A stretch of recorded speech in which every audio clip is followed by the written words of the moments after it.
नमस्कार, KP news की Karnataka bulletin में आपका स्वागत है। मैं रोशनी आपके साथ। चलिए शुरू करते हैं आज की खबरों का सिलसिला। उससे पहले एक नजर आज के मुख्य समाचार।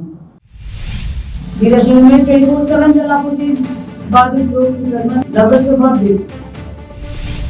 पीयूसी परीक्षा 3 के लिए 26 मई तक पंजीकरण कराने और परीक्षा में शामिल होने की कर्नाटक के स्वास्थ्य मंत्री ने लोगों से कोविड मामलों की बढ़ोतरी के बीच न घबराने की अपील।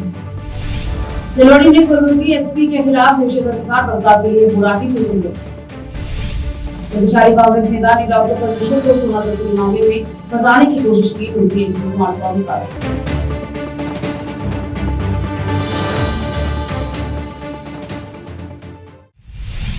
समाचारों का सिलसिला शुरू करते हुए देखते हैं समाचार विस्तार से। बीदर शहर के पुराने क्षेत्र में 24/7 जलापूर्ति बाधित रहने से लोग परेशान है। प्राप्त सूत्रों के अनुसार बताया जा रहा है कि पिछले कई दिनों से जलापूर्ति नहीं हुई है, जिससे क्षेत्र के लोग परेशान हैं। इस संबंध में केपी न्यूज ने नगर सभा आयुक्त शिवराज राठौड़ और एडब्ल्यू नागनाथ बिरादर से फोन पर संपर्क किया, लेकिन दोनों अधिकारियों से संपर्क नहीं हो पाया। इस संबंध में काउंसलर अब्दुल अजीज मुन्ना ने बात करते हुए बताया कि पुराने क्षेत्र के नगर सभा वार्डो में 24/7 की आपूर्ति बाधित है और लोग परेशान हैं। केपी न्यूज ने एक पूर्व अधिकारी गगन दुबे से संपर्क करने पर पता चला कि 24/7 का कार्य करीबन 31 मार्च 2025 कॉन्ट्रैक्ट खत्म होने के कारण सौंप दिया गया। अब यह जिम्मेदारी नगर सभा की है। एक बार फिर नगर सभा लापरवाही बरत रही है, जिसका खामियाजा आम लोगों को भुगतना पड़ रहा है। नगर सभा अपने काम में कब जिम्मेदारी निभाएगी, ऐसा सवाल पूछ रहे हैं। नगर सभा की लापरवाही के कई उदाहरण हैं, जिसमें शहर की नालियां, सड़क और स्ट्रीट लाइट आदि शामिल है। विशेष संवाददाता की रिपोर्ट।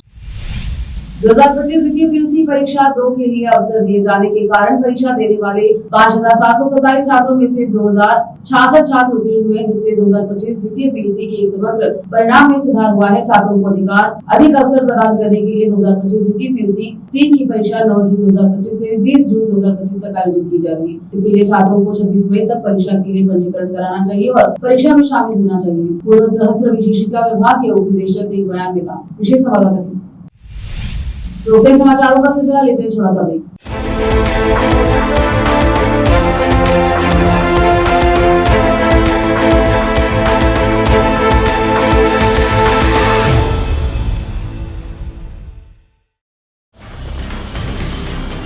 हिंदुस्तान के हर कोने में हम हैं मौजूद।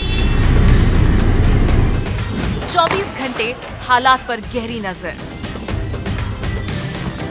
खबरों से जुड़े चुपते सवालात और आपको दिखाता है धार्मिक, सामाजिक, राजनीतिक, लोकल और इंटरनेशनल न्यूज की सबसे बेहतर कवरेज, जो आपको रखती है हर पल बाखबर। देश और दुनिया भर की खबर के लिए देखते रहें KP news 24/7। Noor education trust Bidar की ओर से चलाए जाने वाला Noor MEd and BEd college Bidar, recognised by NCTE Delhi and affiliated to Bidar university Bidar. Admission are open for the academic year 2023-24। विशेषज्ञ और सक्षम शिक्षकों द्वारा शिक्षा प्राप्त करने के लिए नूर एमएड एंड बीएड कॉलेज में दाखिला लें और शांत वातावरण में शिक्षा प्राप्त करें। बीदर शहर में बेहतर शिक्षा का एकमात्र केंद्र Noor MEd and BEd college, Shahpur gate, Bidar. Phone numbers 9945283920, 8482221297। Break के बाद स्वागत है आपका। देखते हैं समाचार। कर्नाटक में पिछले कुछ दिनों से कोविड-19 मामलों में धीरे धीरे बढ़ोतरी के बीच राज्य के स्वास्थ्य मंत्री दिनेश गुंडूराव ने शनिवार को लोगों से शांत रहने और अपनी दैनिक दिनचर्या जारी रखने को कहा। संवाददाताओं को संबोधित करते हुए राव ने कहा, मैं सभी से अपील करता हूं कि घबराएं नहीं, क्योंकि जब आप मीडिया में ऐसी खबरें देखते हैं तो कोविड-19 फिर से लोगों को परेशान करने लगता है, लोग चिंतित हो जाते हैं। उन्होंने मीडिया से भी स्थिति की सही तस्वीरें पेश करने और कोविड-19 बीमारी की गंभीरता को बढ़ा चढ़ाकर नहीं पेश करने की अपील की, जो 5 साल पहले महामारी बन गई थी। स्वास्थ्य मंत्री की यह प्रतिक्रिया उनके विभाग द्वारा जारी एक बयान के मद्देनजर आई, जिसमें कहा गया था कि राज्य में कोविड-19 के 35 मामले सामने आए, जिनमें अकेले बेंगलुरु में 32 मामले शामिल हैं। मंत्री ने यह भी कहा कि राज्य सरकार सतर्क है और वायरस के प्रसार को रोकने के लिए सभी आवश्यक सावधानियां बरतेगी। विधान परिषद में विपक्ष के नेता चलवाड़ी ने टी नारायण स्वामी विधान परिषद के अध्यक्ष बसवराज मराठी से संपर्क किया। गर्मुगी के पुलिस अधीक्षक और अन्य अधिकारियों के खिलाफ विशेष अधिकार हनन का प्रस्ताव लाने की अनुमति मांगी। गुवाहाटी के कार्यालय में न होने के कारण चलवाड़ी ने उनसे फोन पर बात की और विधानसभा में निजी सचिव को प्रस्ताव सौंपा। 21 मई को चितपुर के सरकारी गेस्ट हाउस उनके साथ हुई बदसलूकी और कथित तौर पर अवैध हिरासत पर चलवाड़ी ने आरोप लगाया कि इसमें अधिकारी भी शामिल थे। उन्होंने आरोप लगाया कि कलबुर्गी के एसपी अदुलू श्रीवास्तव और additional SP Mahesh Miganavar, DCP Shankar Gowda Patil, CPI Chandrashekhar Tigadi, Nataraj Lada और अन्य अधिकारी चुप रहे और इस तरह से अपने कर्तव्यों का पालन किया, जिससे इस आपराधिक और शर्मनाक कृत्य में भाग लेने से मेरे विशेषाधिकारों का उल्लंघन हुआ। उन्होंने उनके खिलाफ कार्रवाई की मांग की। चलवाड़ी ऑपरेशन सिंदूर में शामिल भारतीय सैनिकों के सम्मान में आयोजित तिरंगा यात्रा कार्यक्रम में भाग लेने के लिए चितपुर आए थे। केंद्रीय इस्पात और भारी उद्योग मंत्री एच.डी. कुमारस्वामी ने आरोप लगाया कि कर्नाटक के गृह मंत्री जी परमेश्वर को रांगाराव सोना तस्करी मामले में उनके कैबिनेट सहयोगी ने निशाना बनाया।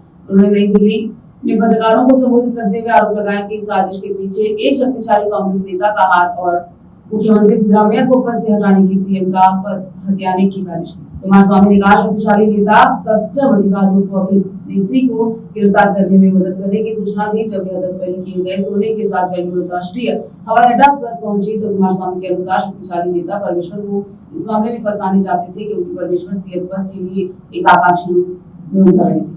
सोना तस्करी मामले की जांच कर रहे प्रवर्तन निदेशालय ने हाल ही में परमेश्वर से संबंधित शैक्षणिक संस्थानों पर छापेमारी। लोकप्रिय समाचारों का सिलसिला लेते हैं छोटा सा ब्रेक। हिंदुस्तान के हर कोने में हम हैं मौजूद। 24 घंटे हालात पर गहरी नजर, खबरों से जुड़े चुपते सवालात और आपको दिखाता है धार्मिक, सामाजिक, राजनीतिक, लोकल और इंटरनेशनल न्यूज की सबसे बेहतर कवरेज, जो आपको रखती है हर पल बाखबर। देश और दुनिया भर की खबर के लिए देखते रहें केपी न्यूज 24/7। ब्रेक के बाद स्वागत है आपका, देखते हैं समाचार। ग्रामीण विकास एवं पंचायत राज मंत्री प्रियंक खरगे ने भाजपा नेताओं की तीखी आलोचना की तथा विधान परिषद में विपक्ष के नेता चलवड़ी नारायण स्वामी द्वारा की गई आपत्तिजनक टिप्पणी पर उनकी चुप्पी पर सवाल उठाए। इस पर बस पोस्ट में प्रियंक ने जानना चाहा कि भाजपा के प्रदेश अध्यक्ष पीवाई विजेंद्र और विधानसभा में विपक्ष के नेता अशोक ने नारायण स्वामी द्वारा उनके संदर्भ में भौंकने वाले कुत्ते शब्द के इस्तेमाल की निंदा क्यों नहीं की। खरगे ने लिखा, यह मनुवादी नारायण स्वामी अब दावा कर रहे हैं कि वह केवल एक कहावत है, बसवण्णा का वचन उद्धृत कर रहे हैं और सवाल करता है, मुझे क्यों मान लेना चाहिए कि उसका मतलब मेरे बारे में था। लेकिन कलबुर्गी में उन्होंने पहले मुझे भौंकने वाला कुत्ता कहा और फिर बाद में खेत व्यक्ति। नारायण स्वामी हर बार अपने शब्द बदलते हैं। क्या यह आपकी जीभ बेकाबू है या आपका दिमाग? भारतीय मौसम विभाग आईएमडी ने अगले 4 दिनों तक 3 तटीय जिलों में भारी बारिश की भविष्यवाणी की। आईएमडी ने उत्तर कन्नड़, उडुपी और दक्षिण कन्नड़ जिलों के लिए रेड अलर्ट जारी किया है, जिसमें 27 मई तक क्षेत्र में भारी बारिश और तेज हवाएं चलने का अनुमान है। शुक्रवार को भी कारवार और उत्तर कन्नड़ जिले के तटीय इलाकों में तेज हवाओं के साथ भारी बारिश जारी है। पेड़ गिरने से कारवार, अंकोला, भटकल और उन्नावर तालुकों के कई इलाकों में कई घर क्षतिग्रस्त हो गए और बिजली आपूर्ति बाधित हुई। खराब मौसम के कारण बिजली व्यवस्था चरमराने से करावर शहर जिले के कई हिस्से अंधेरे में डूब गए। अंकोला तालुके के हिलूर गांव के पास सड़क पर विशाल पेड़ गिरने के बाद राजमार्ग के बस्ती कट्टे मधुकेरी खंड को यातायात के लिए बंद किया गया। पिछले 24 घंटों में कारवार तालुके के व्यालवाड़ा में 150 मिलीमीटर बारिश दर्ज की, जबकि अमदली कड़वाड़ा में 140 मिलीमीटर और 110 मिलीमीटर बारिश दर्ज की। कर्नाटक के मुख्यमंत्री सीएम सिद्धरामैया ने मोदी की अध्यक्षता में नई दिल्ली में होने वाली नीति आयोग शासी परिषद की 10वीं बैठक में भाग लिया। सूत्रों ने बताया कि मुख्यमंत्री बैठक का बहिष्कार नहीं कर रहे हैं, लेकिन मैसूर में उनका पहले से ही एक कार्यक्रम है। सूत्रों ने बताया कि मुख्यमंत्री ने अपना संबोधन नीति आयोग की गवर्निंग काउंसिल को नई दिल्ली भेज दिया। हालांकि उन्होंने यह स्पष्ट नहीं किया कि बैठक में सिद्धरामैया का संबोधन कौन करेगा। शुक्रवार को हासन के एक होटल में फिल्मी अंदाज में एक दुल्हन ने आखिरी क्षण में अपनी शादी रोक दी, जब दुल्हा शादी के बंधन में बंधने वाला। दुल्हा ने कहा कि वह किसी अन्य व्यक्ति से प्यार करती है। पुजारी रस्में निभा रहे थे और दूल्हा मंगलसूत्र बांधने के लिए तैयार था, तभी दुल्हन ने उसे रोक दिया और कहा कि वह शादी नहीं करना चाहती। उसने दूल्हे से कहा कि वह किसी और आदमी से प्यार करती है और उसके माता पिता ने उसे शादी करने से लिए धमकाया। बताया जा रहा है कि महिला के प्रेमी ने मंगलसूत्र की रस्म से कुछ मिनट पहले उसके मोबाइल फोन पर कॉल किया था। लड़की के इस फैसले से दोनों परिवारों के बीच झगड़ा हो गया। बाद में पुलिस ने मौके पर पहुंचकर स्थिति को नियंत्रण में लिया। पुलिस ने दोनों परिवारों के सदस्यों को थाने बुलाकर बातचीत की और दोनों परिवारों को मनाया। दोनों परिवारों ने शादी का खर्च साझा करने का फैसला किया और दूल्हे के परिवार ने शादी रद्द करने पर सहमति जताई। दूल्हा सरकारी स्कूल में शिक्षक है और बताया जा रहा है कि उसने शादी में लाखों रुपए खर्च किए। दुल्हन अपने प्रेमी के साथ घर छोड़कर चली। फिर से नजर आज के मुख्य समाचारों पर। बीदर शहर में 24/7 जलापूर्ति बाधित लोग नगरसभा पीयूसी परीक्षा 3 के लिए 26 मई तक पंजीकरण कराने और परीक्षा में शामिल होने की कर्नाटक के स्वास्थ्य मंत्री ने लोगों से कोविड मामलों की बढ़ोतरी के बीच न घबराने की अपील की। चलवाड़ी ने कुलपति एसपी के खिलाफ निषेधाधिकार प्रस्ताव के लिए बुराटी से संपर्क। प्रतिशाली कांग्रेस नेता ने डॉक्टर परमेश्वर को सोना तस्करी मामले में फंसाने की कोशिश की। उनकी कुमार स्वामी का